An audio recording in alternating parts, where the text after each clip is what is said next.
নমস্কার, পিয়ালি সংসারে আপনাদের প্রত্যেককে স্বাগত। আজকে আমি যে রেসিপিটা এনেছি আমাদের প্রত্যেকের খুব পছন্দের একটি রেসিপি। এটা হলো ভোগের খিচুড়ি সঙ্গে পাঁচমিশালি তরকারি কিংবা লাবড়া। তাহলে শুরু করা যাক আজকের রেসিপি।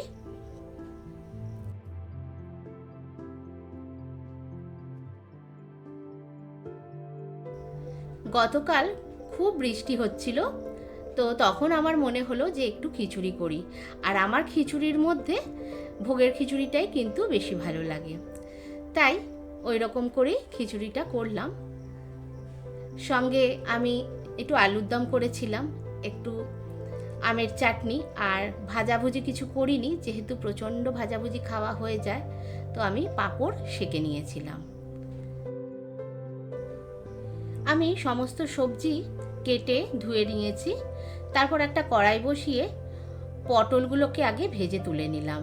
আমি একটা পটলকে 4টে টুকরো করেছিলাম, আর একটু লবণ দিয়ে আমি ভেজে নিয়েছি। পটলটা একটু ভেজে নিলেই খেতে ভালো লাগে। এরপর আমি ওই কড়াইতেই আর একটু তেল দিলাম, আর কাটা যে বেগুনগুলো রেখেছিলাম আমি সেগুলো ভেজে নিলাম।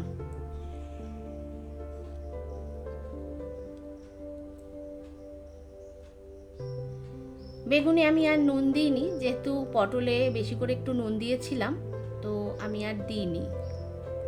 আমার বেগুনও ভাজা হয়ে গেল। এরপর ওই কড়াইয়ের মধ্যে প্রায় 2 চামচের মতো আমি সর্ষের তেল দিলাম। সর্ষের তেলের মধ্যে আমি 2টো শুকনো লঙ্কা ফোড়ন দিলাম, ফাটিয়ে দিয়েছি শুকনো লঙ্কাটা, আর 2টো তেজপাতা, আর কিছুটা আমি 5 ফোড়ন দিলাম।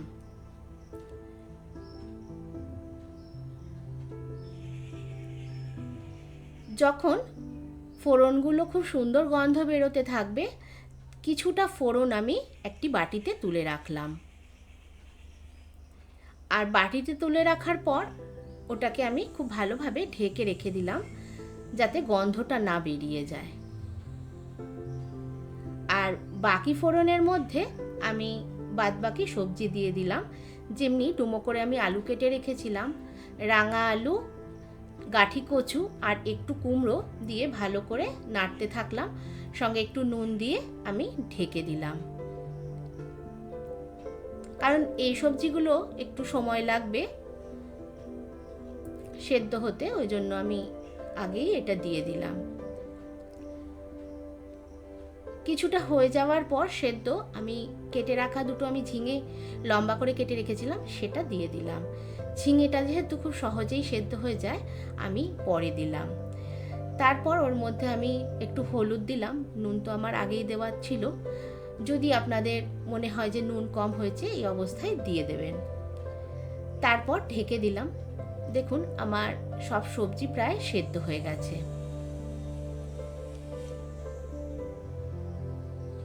এরপর ভেজে রাখা 2 রকম সবজি, যেমনি পটল আর বেগুনটাও দিয়ে দিলাম।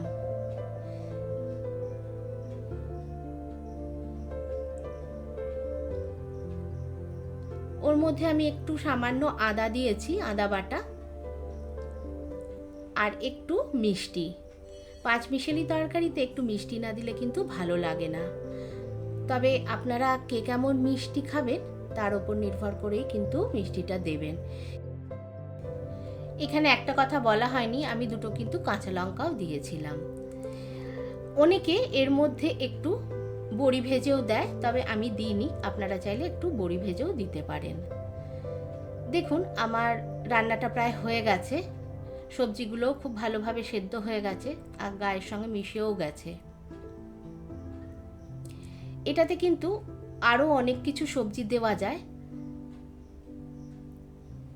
নামাবার আগে আমি ওই ফোড়নের তেলটা দিয়ে গ্যাস অফ করে দিলাম আর ঢেকে দিলাম।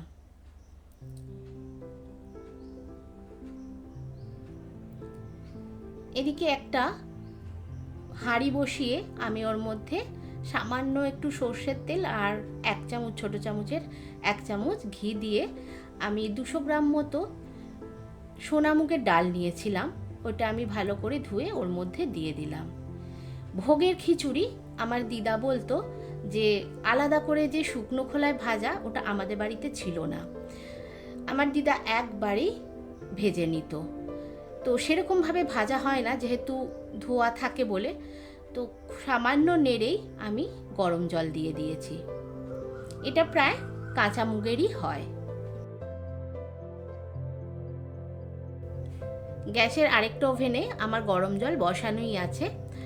আমি ডালটার মধ্যে বেশ পরিমাণ মতো জল দিয়ে দিলাম, কেননা ডালটা সেদ্ধ হতে যতটা জল লাগবে তার থেকে বেশিই দিতে হবে। ওর মধ্যে আমি একটু লবণ, হলুদ, 2-3টে তেজপাতা আর 2-4টে কাঁচা লঙ্কা দিয়ে দিলাম।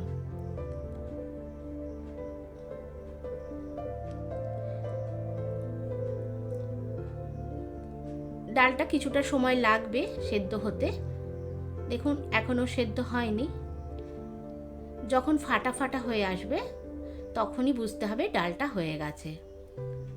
হালকা ফাটাতেই কিন্তু চালটা দিতে হবে, না হলে পরে দিলে ডালটা সেদ্ধ হয়ে যাবে, চালটা তখনও হবে না। আমার ডালটা প্রায় সেদ্ধ হয়ে গেছে। এরপর আমি আরও গরম জল দিয়ে দিলাম, কেননা চালটা দিতে হবে। চাল দেওয়ার পর কিন্তু আর গরম জল না দিলেই ভালো। দেখুন আমি চালটা দিয়ে দিলাম। গোবিন্দভোগ চাল, আমি 200 গ্রাম গোবিন্দভোগ চাল আমি ধুয়ে রেখেছিলাম। যতটা ডাল ঠিক ততটাই চাল। কম বেশি হলে কিন্তু ভালো লাগবে না, বিশেষ করে ডাল যদি কম হয় ভালো লাগে না খেতে। এরপর আমি কিছুটা আদা ঘষে রেখেছিলাম, ওই আদাই দিয়ে দিলাম। তারপর পরিমাণ মতো মিষ্টি। খিচুড়িতে একটু মিষ্টি না দিলে ভালো লাগে না। বেশ ফুটে উঠলে আমি অফ করে দিলাম। এখানে কিন্তু সেদ্ধ হবে, তারপর কিন্তু অফ করলে চলবে না, যেহেতু গোবিন্দভোগ চাল, সেটা যখন একবার ফুটে উঠলেই বন্ধ করে দিতে হবে। এদিকে আমি ফোড়নের জন্য আমি 2 চামচ ঘি নিলাম, ওর মধ্যে শুকনো লঙ্কা ফোড়ন দিলাম, আর গোটা গরম মশলা, একটু এলাচ আর দারচিনি, আর কিচ্ছু ফোড়ন আমি দিই নাই, আর একটু জিরে, গোটা জিরে।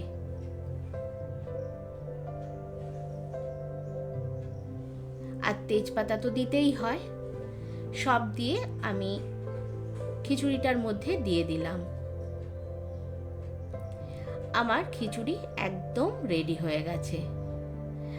অনেকে এর মধ্যে টমেটো দেয়, তবে আমি কিচ্ছু পছন্দ করি না দেওয়া, যেহেতু গোবিন্দভোগের চালের একটা আলাদাই গন্ধ থাকে। আমার আর কিছু ভালো লাগে না এর মধ্যে দিতে। আমার রেসিপি আপনাদের কেমন লাগলো অবশ্যই জানাবেন। আজকের মতো এলাম। নমস্কার, ভালো থাকবেন।